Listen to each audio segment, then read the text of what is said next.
Mutual Broadcasting System proudly presents Mr. District Attorney.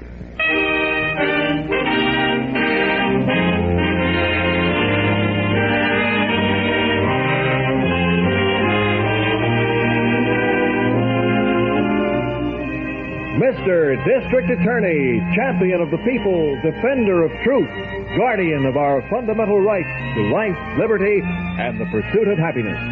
Mr. District Attorney, transcribed, starring Jay Johnston in the title role, Len Doyle as Harrington, and Vicky Vola as Miss Miller. And it shall be my duty as District Attorney not only to prosecute to the limit of the law all persons accused of crimes perpetrated within this county, but to defend with equal vigor the rights and privileges of all its citizens.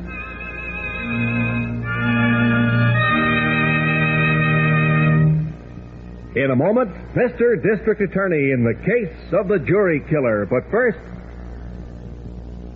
give yourself peace of mind for the present and security for the future. Start today to invest in savings bonds. If you're on a payroll, join the payroll savings plan. With this easy automatic plan, you authorize your employer to set aside whatever sum you designate from each paycheck to invest in savings bonds for you. Now, if you're not on a payroll, look into the bond-a-month plan. This method has been set up for professional people, for operators of businesses, and self-employed men and women. Through this plan, you ask your bank to issue bonds to you each month, charging the purchase price to your checking account. Now, either of the above ways makes your bond investing easy and automatic. If, however, neither of them is possible for you, practice extra bond buying on your own. Buy as many bonds as you can at any bank or post office. Savings bonds are absolutely safe, guaranteed by Uncle Sam, protected against loss, theft, or destruction. Invest in United States savings bonds. This message is brought to you as a public service.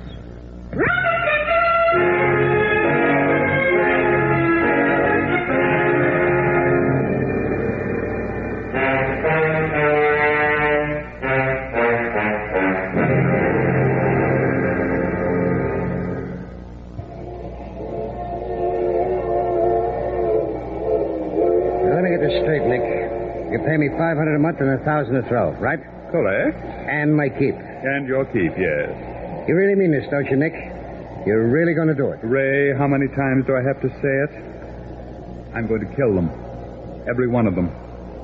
I hate them. Individually and collectively, I hate them. They sentenced me. They sent me to prison, and now they're going to pay. They're going to pay in full. Nick, when you talk like this, you get the funniest look. Almost as if, well, sort of like a maniac? Oh, no, sort of like an animal. Well, why not? 7 years in a cell, caged up, and now I'm out, and they're going to pay. That judge and those 12 people on the jury made me, and that is why they are going to die. You're really going to knock off 13 people? You don't think I am? I don't know. You don't know much about me, do you? Nobody in Sterling figured you out. Ray, I've got money. Lots of it. I also have an expensive education. I was chief chemist with one of the biggest companies in the world. I got caught forging some patents, and I drew 7 years. And Ray... What? I know more about poisons than anybody alive. Yeah, but trying to kill 13 people is crazy. Ray, don't you ever use that word again. Ever. Yeah, but how? How you... First, we take a house. A modest, small house. And then we fit up a workroom in the cellar. And then we order some wood. Wood? What for? For Judge Ronald S. Graham. Oh, he the judge who sent you up? He sentenced me to 7 years, and he's at the head of the list. We'll do them alphabetically. Nick, I'm afraid of this. Oh, believe me, Ray, you needn't be. I've more brains than all of them put together. I'm a genius. Now, you understand me, a genius. Judge Graham will be poisoned by a salad bowl. A simple, innocent-looking wooden salad bowl. Just as sure as we are sitting in this train, Judge Graham will die.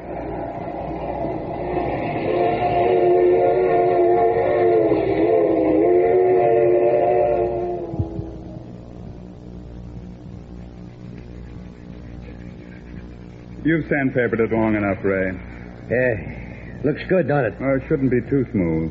Yeah, Nick, you're paying the bills, but why the mystery? How can we kill this guy with a salad bowl? Because this isn't just ordinary wood. Oh, it ain't? No, it belongs to the genus Nerium, oleander. You know it as a heavy bush or hedge. In the South, it's a tree. Never heard of it. Any emulsion, in our case, salad dressing, when it soaks in this wood becomes as lethal as a bullet. Every part of the oleander is deadly poisonous.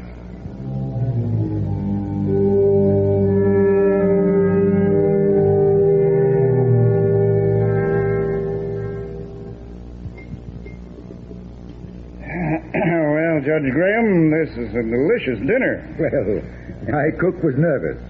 It isn't every night I entertain the district attorney. Won't you change your mind about the salad? No, thanks. Well, then I'll have a second helping. Go right ahead. You're missing something. It's delicious. So that's a very handsome salad bowl. Yes, isn't it? And you know a funny thing? What? The bowl was a present, and I've no idea who from. Whoever sent it forgot to put in a card. Notice the handles. They're little figures of justice. Made out of silver. Do you notice that the scales are out of balance? Yes, so they are. A not too subtle way of saying something. However, it's an exquisite little piece. This is the first time I've used it. Oh, by the way, I am sorry. Gregory Hall couldn't make it tonight. Yes, I am too. But perhaps you and I can map out the preliminary steps and call a full meeting of the Crime Commission next week.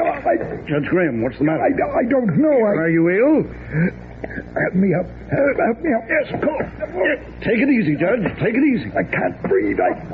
Get me a doctor. Quick.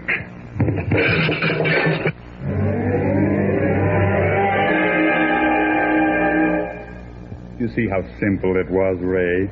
Judge Graham is dead. Nobody knows anything. Yeah, but Nick, they'll know it was poison, won't they? Well, probably. Oleander wood is unusual, but not unknown. But the question nobody will be able to answer is, who did it? And the answer is, who knows? You see, Ray, there is no apparent motive.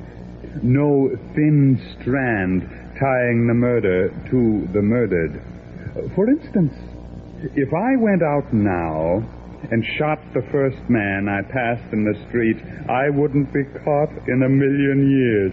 There is nothing to connect the killer and the killed. It's that easy. So, alphabetically, Gregory Hall is next. And since there is absolutely no connection between his being on that jury 7 years ago and my being in his garage tomorrow night, I shall take an ordinary, common 32 caliber revolver, of which there are thousands, and shoot him.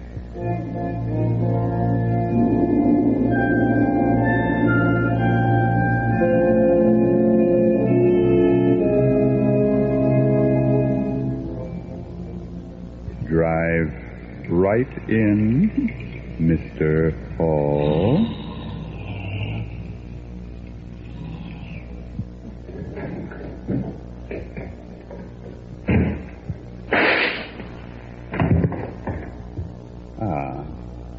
That makes number 2. And they couldn't trace it in a million years. you're enjoying this, ain't you? Why not? I've waited 7 years. And now we come to number 3. Ray, I want you to go out tomorrow and find a bakery. Bakery? You will buy 3 dozen small, round cookies. And, Ray, Yeah? be sure they're sugared. They've got to be sugared. Why? Because unless a woman was a chemist, she would be quite unable to distinguish between sugar, which is harmless, and atropine crystals, which are almost instantly fatal. That third one a woman? Yes. She works in the district attorney's office. Oh, that's quaint, isn't it? Her name is Miller.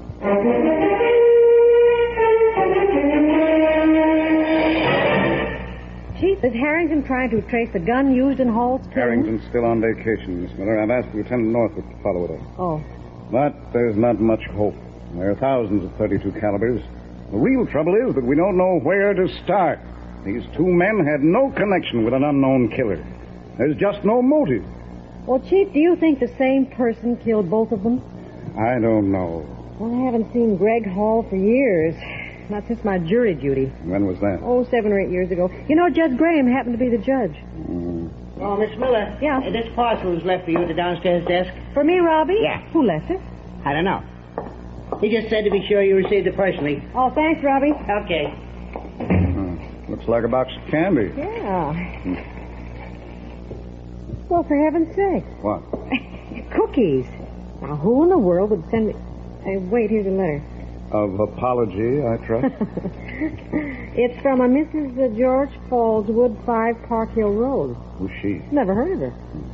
My dear Miss Miller, the Ladies Auxiliary Guild of the St. Andrews Association for Homeless Girls is using this method of raising additional money for the furnishing of a main floor reception room, the need of the girls, and so on and so on. Oh, will you kindly accept these home-baked cookies and in return send your check for $2 made payable to the St. Andrews Guild Association for... I get the general idea, Miss Miller. Well, for high-pressure fundraising, some of these women beat everything. Send them back. Oh, for $2, Chief, isn't worth the trouble.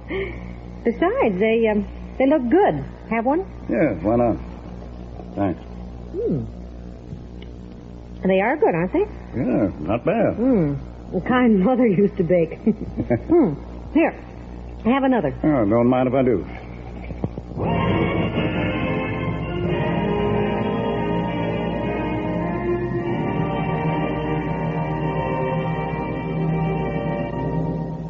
Mr. District Attorney continues in a moment. But first, Mutual believes that if something is good, then there should be more of it. In keeping with this policy, you can now hear 6 different new variety programs that turn the spotlight on topics of interest to the whole family. There's Joe King, the MC with a smile in his voice, who interviews guest celebrities, including some of the biggest names in the entertainment world. For everyone interested in food, and that includes the whole family, famed expert Duncan Hines offers choice tidbits on table and travel topics. The Mutual sports voice, who needs no introduction to his millions of fans, Al Helfer, presents interviews and interesting anecdotes about the top personalities in the field of sports. And David Ross, veteran broadcaster, turns the spotlight on Americana. One of the best-known and best-loved of actors, Edward Arnold, gives a great performance as the storyteller. And 2 quick-witted favorites, Arlene Francis and Bill Cullen, join talents to bring a program of smiles. For something new and different, stay tuned to Mutual and hear them all every weekday over most of these stations.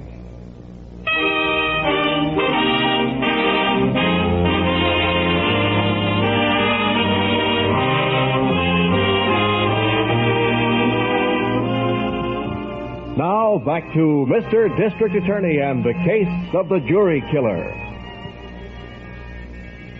What on earth is Robbie doing with that elevator? No, he's coming now. Oh. And what am I supposed to do with these cookies? Lug them around all evening? You know, high-pressure fundraising makes me mad. You've been blackmailed into sending Mrs. What's-Her-Name $2. Fallswood. Well, there ought to be a law. Oh, thanks, Robbie. Quitting for today, folks? Then what a day. Hey, Robbie, do you like cookies? Do I what? Like cookies. Well, I never give it much thought. Sure, I like cookies. Why? Well, then take these. I got them foisted on me in the charity drive. Here. Well, thanks, Miss Miller. Thanks very much. Take them home and give them to the kids. Take them home, nothing. I'll eat them tonight. I'm on duty till midnight. Thanks, Robbie. Good night. Take it easy, Robbie. Okay, folks. Good night. See you tomorrow.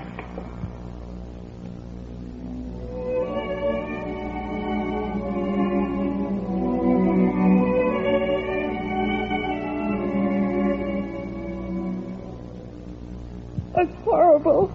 It's horrible. Miss Miller, will you please pull yourself together and tell me what happened?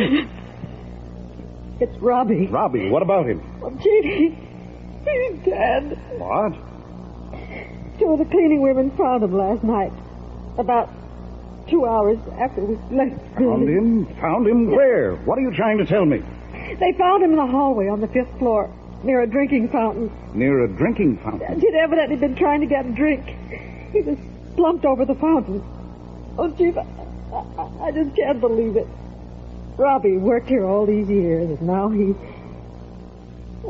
dead.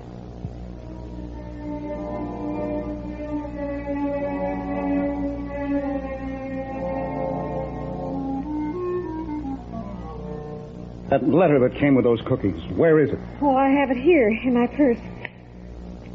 Here. Mrs. George Halswood, 5 Park Hill Road. Yes, that's what I thought the name was. You talked to the medical examiner? Yes, atropine poisoning. On the cookies? There was enough to kill a dozen people. But, Chief, we ate those cookies, too. How is it that, they didn't affect us? Why? Well, because the killer was very clever. Clever? Yes. You were to be the only victim. I don't understand. Well, what's the first thing anybody does when they get a box of candy or cookies at the office? Well, open them, I guess. No, Miss Miller. They pass them around. Pass them around? Yes, the top layer of cookies was harmless. The bottom layer was sprinkled with atropine crystals. Oh. Robbie was after water, all right. The symptoms are dryness of the throat, terrific thirst, then coma, then death. But, Chief, why would anybody want to poison me? Yes, or Judge Graham, or kill Gregory Hall. You think there's a connection between the two killings and the attempt on Miss Miller? I don't know, Lieutenant. If there is, and we could find it, it might give us some clue to the motive. If there is any motive. Well, I hardly knew Judge Graham, and I haven't spoken to Gregory Hall for years. Since we were on jury duty. Remember I mentioned it to you? Say, wait a minute. What? That trial. When was it, Miss Smith?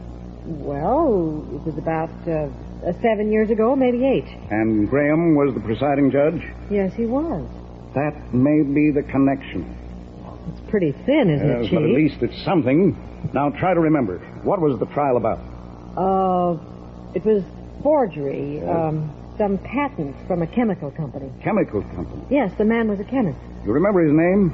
It was, Nick something. What was he like?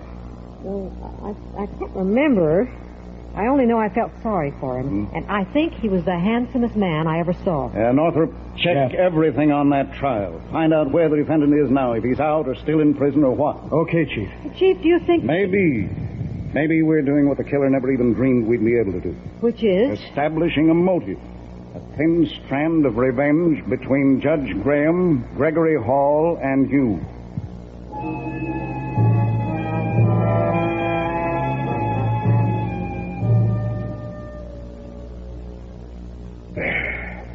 There's all the information, Chief.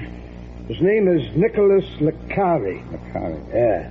He was released from prison 5 weeks ago. Well, Northrop, I wonder if it's possible. Could a man's mind be that warped that he's revenging himself on the judge and jury that sent him up? You mean, Chief, that he plans to kill the entire jury? Miller, it's the only thing you and Judge Graham and Gregory Hall had in common. Miss Miller. What? I've been blind not to see it before. See what, Chief? Why, it's alphabetical. G for Graham, H for Hall, M for Miller. Why, of course, G-H, and then nothing for I, J, K, or L, and then me. Miller, was there anybody on that jury whose name started with an N? Yes. Yes, there was. Jean Nanton. She was the only person on the jury I knew. Jean Nanton, you know her husband, Paul Nanton, the broker? Yeah, sure. Get her on the telephone right away. Well, I can't, Chief. Why not? I saw it on the society page yesterday. The Nantons are in Bermuda. Well, maybe that's all to the good. She'll be safe there. I'll telephone Paul Nanton in Bermuda myself and explain the situation.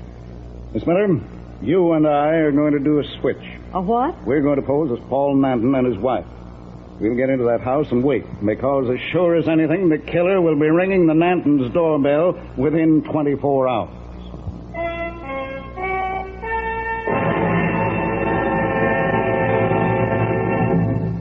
Mr. District Attorney will be back with you in just a moment, but now, many of our forest fires can be prevented if every American will exercise care and caution when dealing with fire in the woods.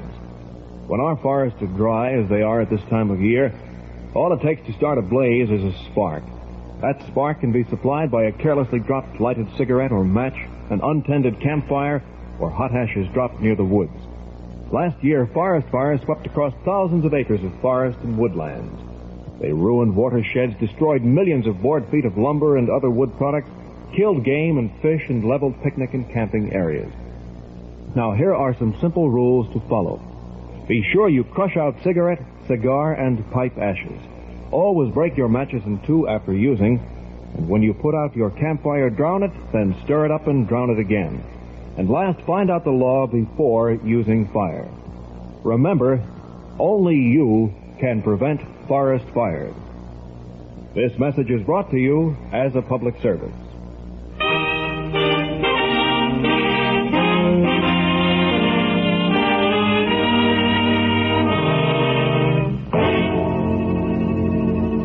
Such a beautiful little bottle, Ray. You did very well. See how tranquil it is? Colorless, beautiful, and so deadly. Hey, Nick. Not going to open it. No. The Asa de Borgias did not die in Italy. And Mrs. Nanton will be enchanted. Black Knight perfume is worth $80 an ounce.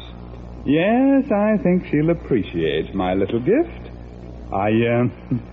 I think, in fact, I'll deliver it myself. Oh, why take a chance, Nick? It amuses me. It's crazy. Ray, I told you not to use that word. Yeah, I'm sorry, Nick. Honestly. I didn't mean it. Well, watch yourself. Yeah, sure. Listen, does all she have to do is take one sniff of that stuff and boom? One lungful is enough. In fact, one whiff is enough. Prussic acid kills within 5 seconds.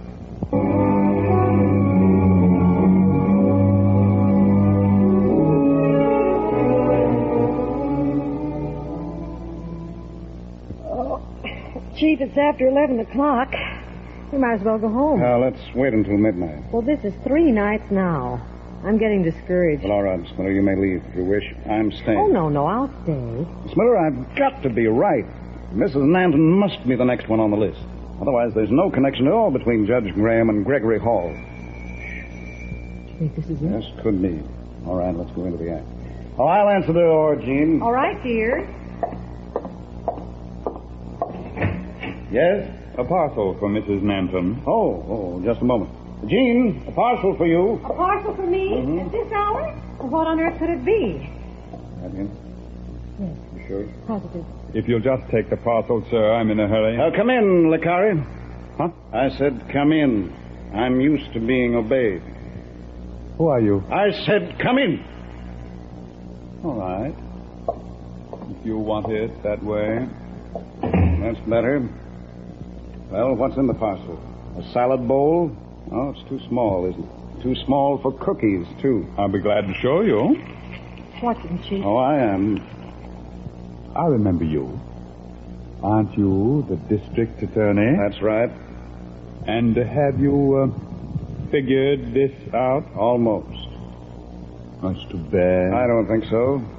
I do. Oh, Chief. So, Mrs. Nanton, the district attorney felt you needed protection, did he? I'm not Mrs. Nanton. My name is Miller, and Miller. Why, of course. I read about the elevator operator in the paper. So the cookies went astray. Well.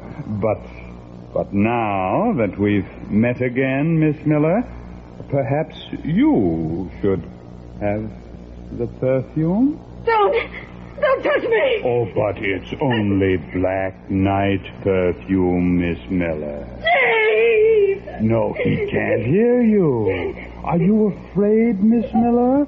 Afraid of a little prussic acid?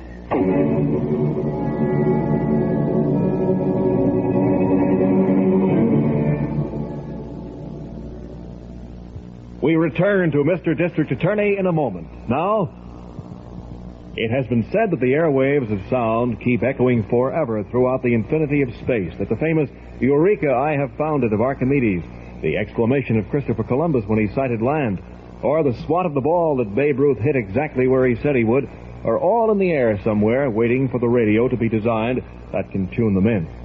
Well, you can't receive news out of the past on your radio, but you can hear the news of the day almost as fast as it happens anywhere in the world, through the up-to-the-minute reporting of Mutual's core of ace correspondents. You'll find what you like on Mutual, your network for news.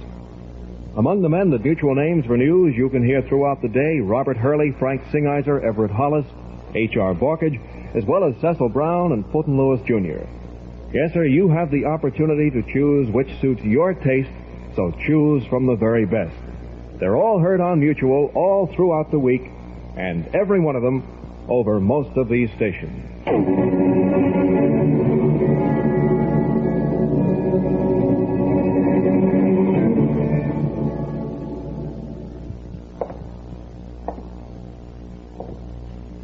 Curry, don't, please. Why not, Miss Miller? You sent me to jail. You and 11 others. All right, Mr. District Attorney. Get up. What's the matter? Can't you take it? Chief, he's insane. He's crazy. 7 years, Miss Miller. 7 years in prison. Please, in God's name, don't open that bottle. Oh, what is a little prussic acid? You open that, Licari, and we'll all die. You too. So the district attorney is afraid. Why? I'm not afraid of death. It's better that we all die. No, I can't let you get away, can I? Then you'll come and get me again. He's a maniac. He means it. Take a good look at this bottle, Mr. District Attorney. Prussic acid is my brand of justice. Do you see it? All ready for dispensing as soon as I take out the stopper. Miss Miller, hold your breath. You're only delaying the inevitable, you know. An open bottle of prussic acid. Do you like to play catch, Mr. District Attorney? Why not? Wait till I get up. All right. Are you ready? Sure. Here, catch this book. Hold your breath, Miss Miller. Don't step across him. Run around him. Quick.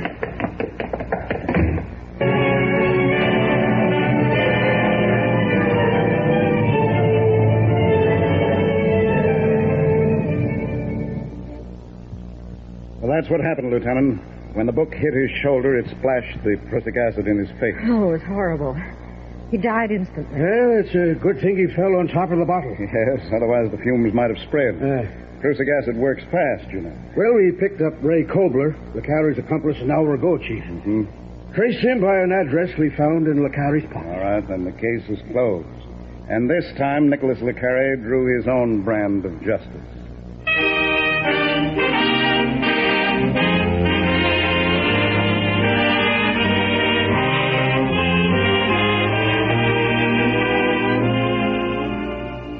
Listen again next week for another exciting case taken from the case files of Mr. District Attorney. Our stars are Jay Johnston in the title role, Len Doyle as Harrington, and Vicky Bola as Miss Miller. Mr. District Attorney was created by Phillips H. Lord and produced by Bernard L. Schubert. Written by Harry Junkin and directed by Leslie Harris. The names of all characters in this week's transcribed dramatization are fictitious, and any resemblance to names of living persons or places is purely coincidental.